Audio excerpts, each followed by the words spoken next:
ever eaten moldy chocolate? The tardigrade? I'm Jasmine. Swear on Satan, I'll do that. That's my headcanon. Okay, into it, all of it. I'm Mel's. I love it. Dumb. Wait a minute. And if you're watching TV, I love it. Make sure it's damn fine TV. This is amazing. That was awesome. Oh my god. Okay. Suspiciously leaving every scene just before Sydney arrives, I'm Jay. And it's all about execution. I'm Mel's. Welcome to Damn Fine TV Goes to the Movies. This time we're here to talk about a sequel. And let's face it, these days, you gotta have a sequel. It's 1997's Scream 2. Now let's slice and dice again. Yes, we made it to the sequel. That's always good news. We made it. We survived. Yes, we did. We survived this time.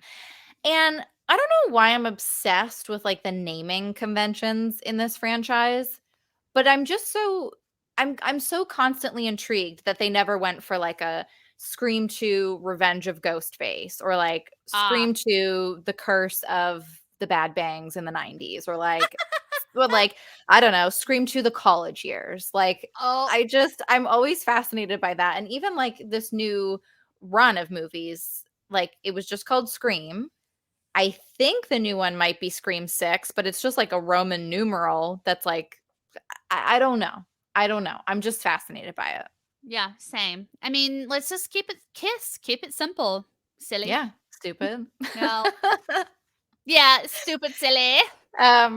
But I think like that sort of refusal to like go along with the typical naming conventions of sequels is one way in which this franchise sets itself up to be different from other franchises, if that makes sense. Like, and I think in some ways this movie succeeds in not being a typical sequel, and in other ways is not so great. Like this movie for me is a little messy.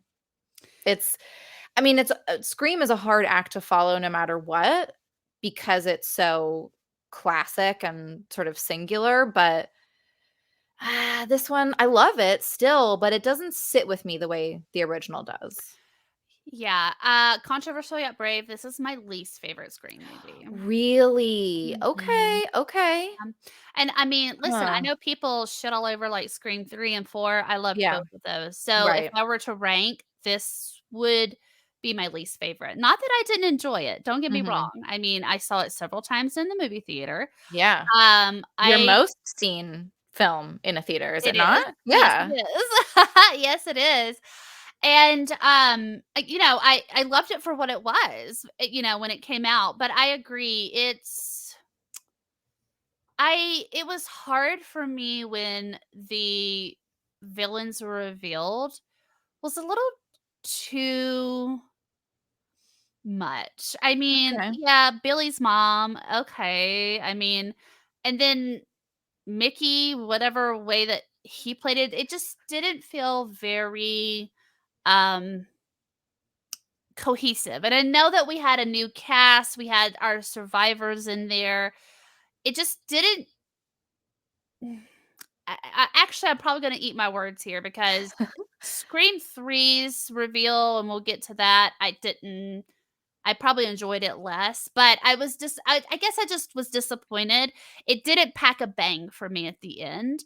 And I know you said Scream is hard to follow up, and that's true. Like, I mean, Billy and Stu are always going to be our ghost face killers, right? Yeah. Just, no matter who comes along in what film. But this one just felt too like, oh, mom's on the revenge, and I don't know, like it was. So it's interesting because the killer reveal is one of the things that works for me about this movie. Oh, nice. Okay. Yeah, and I agree. I think when we get to 3, we can talk about why Roman sucks. But I think because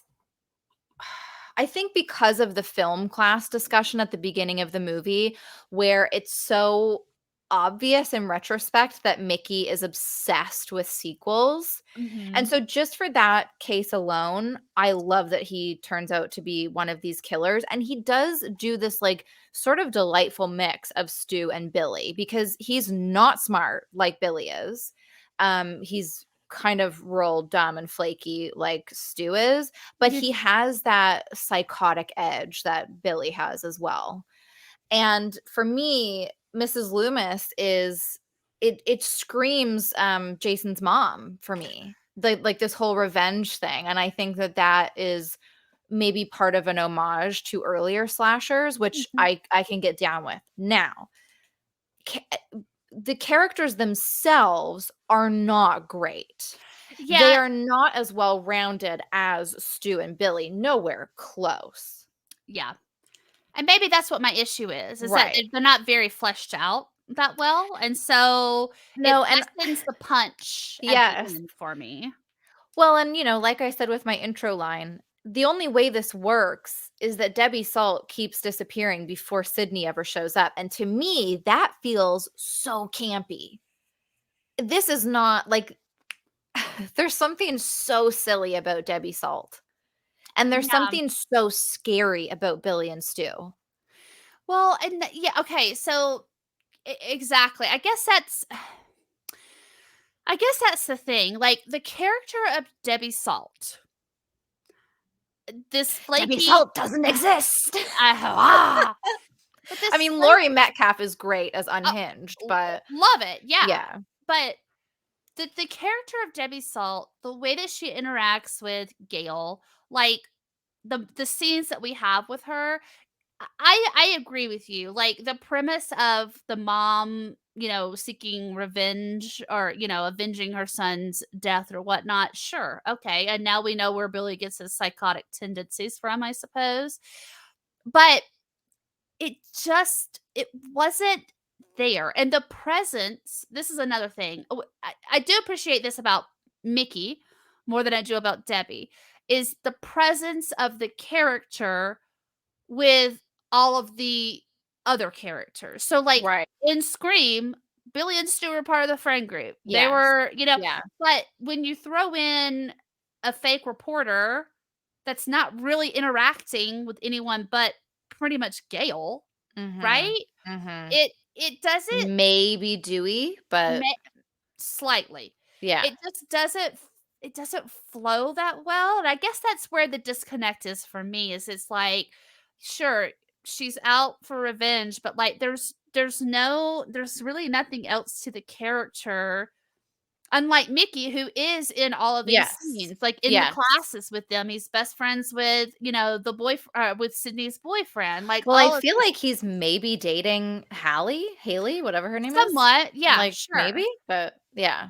Yeah, There's I definitely agree. flirtations going on He's there. part of the group, and it's not like every movie has to replicate that exactly. Like, we're gonna see in 3 that it's not a friend group, but there is a group of people, and the killer is a part of that group of people. But yeah, I mean, I've brought this up on an episode before and found out, it was very embarrassing for me because I found out that it was incredibly Canadian. But that show Polkaroo, where it's clear that there's a man and a woman in the show. The man also plays this like imaginary, well, he plays this other character. So the two never interact because he's playing the same character. And what Debbie Salt does to avoid ever seeing Sydney feels very fucking pokeroo to me and like not great. Like Right. I don't know Yeah. if they were rushed to write the second one because they literally come out within a year of each other. So maybe they had the ideas ready to go, but it's a little thin. Yeah. Now, was it this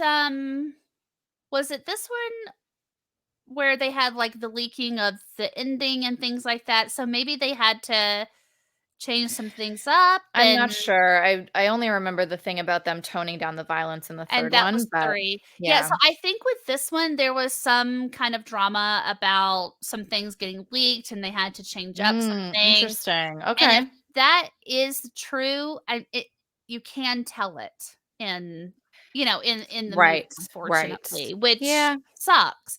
it But, does. I mean, there's so much to love about Scream 2. I mean, gosh, I'm just gonna go ahead and tell you right now. I thought that I would just never watch another Scream movie because they killed off Randy.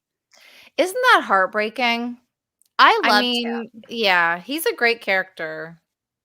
and Eh, it just I remember watching it for the first time, and I was fucking devastated.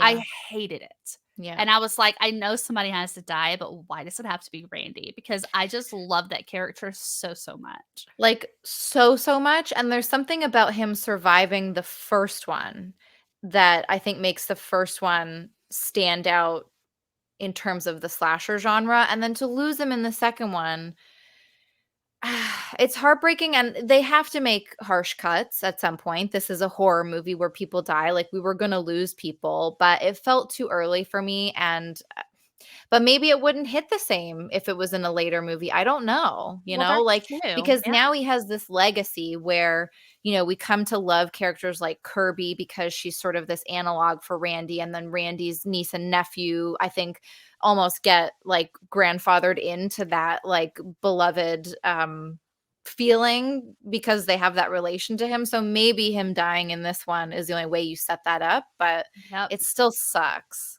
Yeah, And he absolutely. brings so much life to the story too. Like I really love that film class sequence. Like, I mean, it's the lifeblood of Scream to be sitting there and having a conversation that is so incredibly meta and like self-aware, and just even the way that he knows that the line of dialogue from the one movie has the one, like, the guy got it wrong by one word and he corrects him, but he does the impression with it. It's just he's such a great character. Yeah, absolutely. I mean, I think honestly, I think that's might be my favorite scene in the whole movie is the film class Yes, it's so sequence. good. Okay, Sarah Michelle Gellar, Joshua Jackson, Timothy Olyphant, and Jamie Kennedy all in a scene together. Yes, please. Like, Yes, super here yes, for it. Yeah. yes. What a And shame that we don't get more Josh Jackson, but oh oh, well. God, I love him. Yeah. Like, I was so excited when he showed up in this because, I like think I always forget that he's even part of it because he's only in that one scene. right, yeah, Yeah. yeah. I mean, he's like the highlight of Urban Legend for me, and he's also Yes. great in Cruel Intentions. So I'm like, y'all underused him Yep. in this heyday like nobody's business. Like, he should have been in way more Correct. drama, scary stuff. But anyway, Yes. might have been just hard to shake the Pacey Witter, persona. But Ooh, Pacey. oh, The film class scene is great, as is the scene between Randy and Dewey going over the new uh, rules because it's a love sequel. it. I mean, that is such a good follow-up to the first rundown of the rules in the original. I love Dewey. Okay, this is not. I mean, I don't probably didn't lament on it much in the Scream one, but I love Dewey. He's absolutely one of my favorite characters, and I love their back and forth. Like, well, if I'm a suspect, you're a suspect, and Right. then Dewey's Oh, like, okay, let's well, move let's on. move on. Yeah, it's just Dewey is just oh god. I mean, he's so pure, bless his heart, and he just keeps getting put through the ringer left and right in these movies. But yeah, so that was another really great moment as well. And then I really enjoyed the other moment that I really enjoyed was when Sydney was kind of having her panic attack during the rehearsals Mhm. for the play. Mhm. That felt very, like, real, like, you could feel her Totally. PTSD, her trauma, um, and that was a really, really great scene also, so I like that scene as well, but what frustrates me is the way that she gets there. I don't find that realistic. I don't think a drama teacher would push somebody into doing that when they've been through a legitimate trauma like that. Like, yeah. I just wish that Sydney had wanted to keep doing it because she needed that outlet, or she needed just a place to like live, like, what if she had said like, "Oh, I know I should take some time, but like this is actually a place where I feel like I can, let it all out and like kind of channel some of those issues." Like, I don't know why, by the way, she has to meet with Thomas motherfucking Eckert is the drama teacher I for know, Twin I Peaks know. fans. I was So like, "Thomas, great. get the fuck out of here." I was Like, like, you "Really? Wear can't be your telling this girl what to glasses." do. Yeah. Yeah. Wear your shades, sir. So yeah, well, and the fact that the final sequence, well, most of the final sequence plays out on a stage. I mean, you cannot get more meta than that. Like It's true. that is the perfect place for that whole thing to go down. I just wish we had come across it in a more authentic way. Yeah, You know what I yeah. mean? And But I think that's the thing, like, back to what I was saying, if the ending or whatever that I wish I had looked it up, honestly, I'm sorry I didn't, but whatever that drama was with the scripts being leaked and things like that, I think that's why the ending is just really not that cohesive. And I think it's because they had to change up and they had to redo some I wonder things. I wonder if they were gonna have Cotton be one of the murderers. Oh, cotton Because murder. because to me, I get that Sydney is trying to, like, throw him a bone, basically, but he's the hero? How? I It know. doesn't make any sense. I hate that part so much. It's never made any sense to me that Sydney fucking Prescott would be like, "You should ask Cotton." Yeah, right. Yeah, I No know. way. It's not And believable. then like a cheesy this cheesy music picks up and she's just walking away from ambulances despite clearly needing medical attention. And like, Clearly. what about like giving a police statement? Like, I don't know. That whole part is just like I like the sun coming up after the night of terror. Like that will always be a favorite sort of like cliche or trope or whatever for me, but I just feel like this belongs somewhere else. Yeah, yeah. I And agree. I let's agree. talk about Joel, Gail's cameraman, coming up saying, think maybe we could get the scoop like the old days." The old Oh, days? ugh, it was Yesterday? it was just last year, right? Or what? It Or wasn't yeah. even, it was just the day No, that's right. before. That's right. Yes, yeah. Like, Well, what do Joel, you mean, sir? I mean, bless his heart, he had Kenny's shoes to fill, and like I Yeah. said in the last one, "Kenny, get off my fucking windshield," is my favorite line, and so I was Yeah. like, "Joel, I'm sorry, but I don't think you're ever gonna live up to Kenny and his Cheetos. It's just not gonna happen." No, I did like that they didn't kill him Yeah, because, I don't know, just to strike away from the first one and make it a little bit sure. different, but yeah. Yeah. Um, Um, it's just some really campy stuff that I feel like I don't dislike camp, but I don't really know that it worked. yeah. Yeah. Let's Yeah. talk about the opening scene a little bit. So, Please. obviously, it didn't pack the punch of Casey Becker, okay? However, I will tell you this right now. This scene right here is the Mhm. reason why I will never, like, Oh, go to a movie theater right. to if people are dressed up like now, and I'm Right. saying this because when Halloween Kills came out, there were I saw all these posts of people, like, dressed up as Michael Myers, like, going to the movie theater. You would not have caught my ass in there for no money in the world, and the whole reason is strictly because of the opening sequence of Scream 2. I'm here to tell you right now.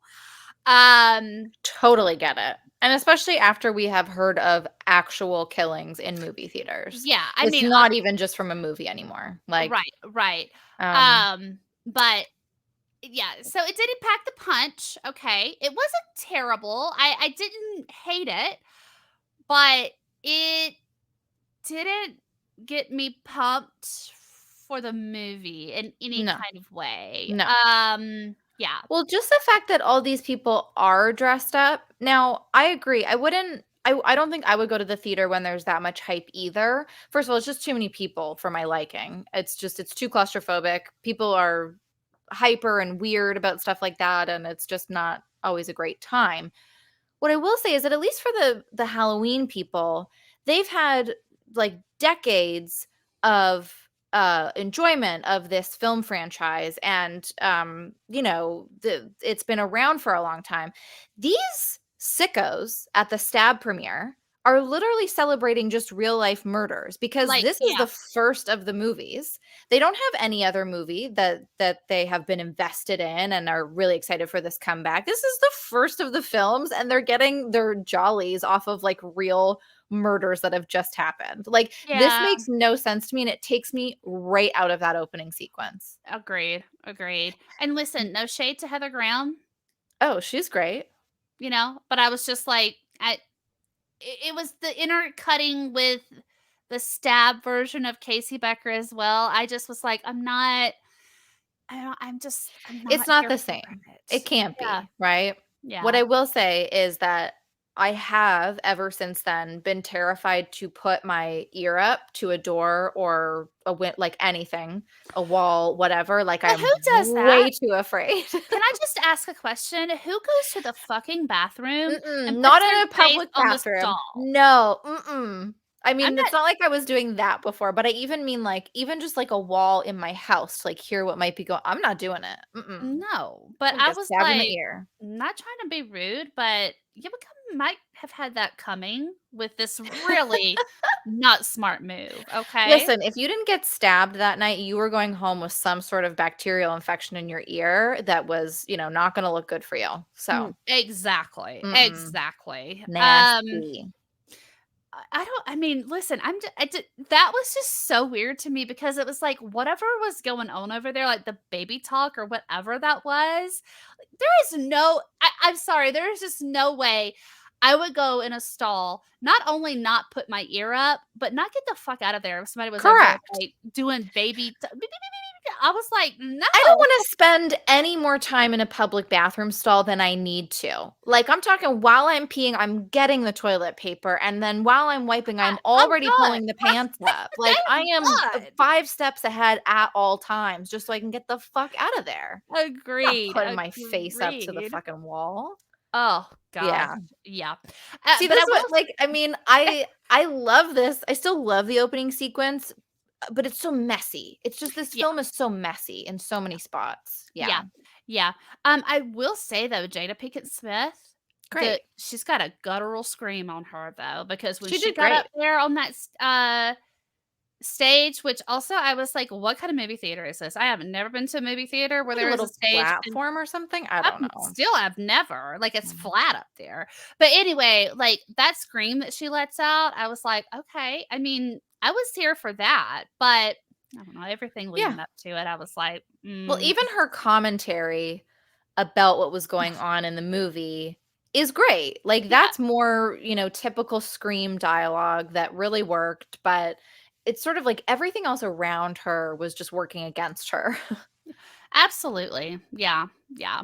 So, well, I mean, I feel like I've shat on this movie more than given it any praise, but it is, like I've said, it is just really messy for me. But, you know, there is a lot to love. Like, I love seeing these people again. I love catching up with them. I love the fact that we open with Sydney getting a call and she has caller ID. Like, that's good character development. It's a very small thing, but to me that just speaks like volumes about when this writing team gets it right, they get it right. Yeah. So, Yeah. I love it, and then also there's a part 2 where someone was like, "Star 69 them." Like, yes, where I think Jada Pinkett says that. She's like, "Hang up and star 69 his ass." Yeah, exactly, so I do like, yeah, that there's the rationale and the rationale of that, and then also, the caller ID. Mhm. Um, I liked Jerry O'Connell's character. Oh, me too. He when he got up and sang to her in the lunchroom, I was like, "That's great." And that's another like that. I love Timothy Oliphant. I always Yes. will. Okay, but when he's clapping and getting everybody, like that. And see, that's where I'm a little more appreciative of his character, the reveal at the end, because I'm like, Right. he's so intertwined with Yes. these people, and um but yeah, so there's a lot to love about it. I mean, and it just it's it's messy. A lot of people think Scream 3 is messier than this. I know that they had to do a lot with Scream 3, but and we'll talk about Scream 3 obviously in the next, series, but for this one, the more I rewatch it, the more I'm like, it's just not my favorite. It's got wonderful parts to it that I really, really enjoy, Yeah. Mhm. but as an overall, I'm like, it feels so rushed, and it came out exactly, 1 year after Scream, so it's like, how much development and all of that, like, were we just trying to push out the sequel, And you this know? I'm worried about SCREAMIX for the same reason because it is pretty much a year later. Like, I think, 5 Cream came out in January and we're SCREAMIX is March, but, like, that's, Yeah, that's yeah. still pretty much the same timeline. I also love that scene in the cafeteria when he sings to Sydney. I love that it's not I love that his voice isn't, like, perfect and polished. There's something about it being just a regular dude singing to his girlfriend that feels really appropriate? I don't know, like, it makes me love it that much more that it's just not that perfect polished piece, and, like, it makes him so different from Billy, which I think was really important because when they do set him up later as being just like another bad boyfriend, like, oh, why did he get cut in the arm and then escape? Like, how did that happen? That feels a little fishy. It's really hard to tell. It's really, really hard to tell if it's him or not, right? And I Yeah. love that Sydney, this is another great moment of character development. She's like, "Listen, once this is all over, we can get back together or whatever, but, like, even if it's not you, you should take your space because you're at risk You're now in danger. by Yeah. being around me." And I don't know that she would have been able to do that with Billy. Right. So, I mean, not to say like, well, it's a good thing, her boyfriend was crazy a year ago because now she has the experience to, like, I be better know. with this boyfriend, but Well, and that I loved I loved this dynamic of her new, love interest because like we just said, he's obviously the total opposite of Billy. Um, it was hard for me. I just never got the feeling that he was involved, but I didn't Mm. know if he like obviously you're suspicious of everyone, right? I would have never guessed who it was by the end of this film. So it's not like I had it pinned from the beginning, but I because of the way that he treated her and the difference between him and Billy and their relationship, it is what made me feel like, that he wasn't part of it. But it also, like, it really kind of pained me that Sydney was having this opportunity of an actual person that cared for her, I know. and then he gets killed. Like, Yeah. I was really crushed when that happened at, the end. I was like, "Shit," It like makes it so much sadder that yes. this was that, Yes. like you're saying, that this was a person that really just did wanna be there for her and take care of her and genuinely loved her, and, she couldn't even if it wasn't just about the trust, it's like her life is so fucked up in this particular moment in time that being close to anybody was a danger. I mean, look Absolutely. where it got these security guards, like, they're gone, so, Yeah. Oh god. Yeah. um Gone. that's another great scene, like, the tension when they're trying to get out of the car and they have to climb through the window, like, of course. I love that to me, I think, um, that to me feels like really tight writing, like, they Yeah. did try to get out of it in different ways, but it makes perfect sense, like, they're in the back seat, so, yeah, they're locked in, and then there's that cage, like, it just all that felt like a really organic, like, fully functioning set piece sort of Yeah, it thing, was it just it was yeah. so tense. It So was so tense. tense. Yeah, Yeah. Yeah. and then, of course, like, I mean, I don't know why she doesn't just look under the mask as they're getting out, like, why do they run away at all, you I know? don't know. I don't So know. Hallie Ugh. can die, but, like, Oh, I know. I hated that. Mhm. Um, okay, so is there a particular kill that affected you the most that wasn't Randy? Because mine is I Randy, but know, yeah, I mean, hmm, well, I guess probably Derek. yeah. Yeah, I think it's gotta be that one. It's the one that I think hits the hardest for reasons that we just talked about, really. I Mhm. mean, yeah, it would be Randy, but I think everybody knows that that would be our pick. I think it's got to be that. Yeah, gotta be Derek. But Although I mean, the sequence with Cece was that's really what good. I was just about to say, and the one that really that I was really scared during was the one with Cece. Like, with Randy's, it was I mean, yeah, there was tension there because he was on the Mhm. phone with Mhm. them, but it happened so quickly. Yes. But, like, the whole thing with Cece, I was like, "Hi, no, do not." She was Well, just having a great film class discussion. Leave her alone. she's a little She's the firecracker. I love her. sober Also, she's Cece, a where's sober your sister. steak? Get your steak out, girl. Like you I have the training. know. Oh my But gosh. I think, and I don't know if it was on purpose because her real name is Casey, so she's supposed to be like the recreation of Casey Becker. But that Oh, was the scene that felt the scariest to me in this movie. Like, I don't like that's another big issue for me is that Scream 2 doesn't feel scary. Scream 1 is very scary for me still. Scream 2 pales in comparison, but the CC sequence, um, has that sort of echo to the Casey Becker stuff, and I don't know, it's a blonde on TV who gets killed at home, but, like, yeah. you know. Well, I hated it when they threw her over just the whole thing. I was like, Ooh, I don't God, yeah, it was terrible. yeah, Ugh, just the feeling in your gut as she's just dropping. Yeah, yes. I know. yeah. Poor Cece. But R.I.P. I mean, she's the perfect person, Sarah Michelle Gellar, to put in that sequence too, because she has tons of experience, like, doing that kind of acting. Yeah, absolutely. Absolutely. Or maybe that's where she was getting her experience, because like, what would she have been in? Because Buffy wouldn't have started yet, or maybe it was just Yeah, starting. Yeah, So, Buffy was just starting. yeah. Um, actually, yeah, I Buffy wonder was if she had been in I Know What You Did Last Summer yet. I don't know. So, maybe she's always had those chops. I feel like I Know What You Did Last Summer came out in, like, 98. It's possible, yeah. Um, but nonetheless, yeah, I know their Buffy had already started because she was Buffy to me in Scream 2.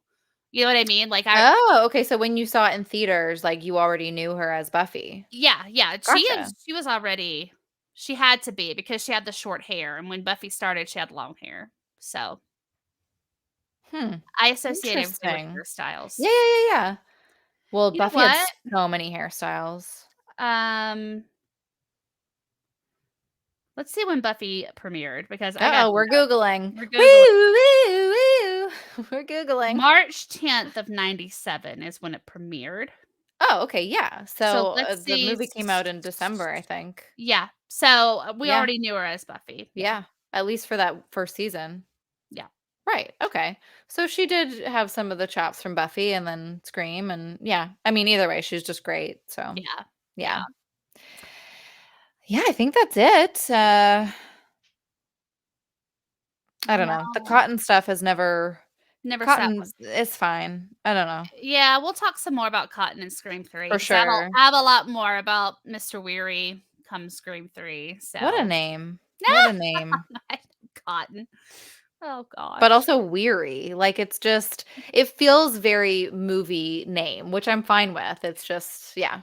Should it have been because we should have been weary that he was ever the killer? Dun, dun, dun! I figured We it out. solved it. We solved it. You know Case what? closed. Every time we solve the mysteries. I mean, last week or last episode, it was, why we don't answer the phone. Right. And And since then, I've had somebody within our close generation offer, and maybe if she's watching, she'll know who she is, say, if you want to give me a call, that's totally fine. And I felt like being like, have you never seen Scream? I'm sorry, did you not see Scream? So it'll be interesting. If you're watching, let me know. But And it's okay. You know what? It's okay to call, but you need to also be prepared for someone to not answer. Okay. correct. That's just it. That's just it. Well, I thank love you it. for watching. Thank Yes, you for thank not you. calling. If you are enjoying this, you can these episodes are coming out on YouTube, but we also have just a regular podcast feed that you can find anywhere you listen to podcasts. We are on Instagram at Damn Fine TV. You can find me at Damn Fine Witch. You can find me at Superficial Mel's. And Yeah. And then obviously we have Patreon. Yes. Patreon. We have a couple of tiers over there. We've got some great content. So yeah, make sure you hit us up. Yes, and if you're enjoying the Scream videos, they are coming out. Patreon gets early access to these, so if you're really enjoying it and you want more and you just can't wait, head over there, patreon.com/damnfinetv. And I guess this is our YouTube thing, so like ring the bell, like, subscribe, comment, tell your friends. Yeah. All the YouTube stuff that we don't, we're learning, but whatever. All that YouTube stuff. Yeah. Do the YouTube stuff. Come on. You know you'll love it. We'll subscribe. Come up with a dance to do the YouTube. Do the YouTube. Do the YouTube, ring that bell, like and subscribe, comment below with your feelings. There we go. If you're feeling YouTubey. Thank All right, you so much. Yes. I suppose until next time, we'll be right back.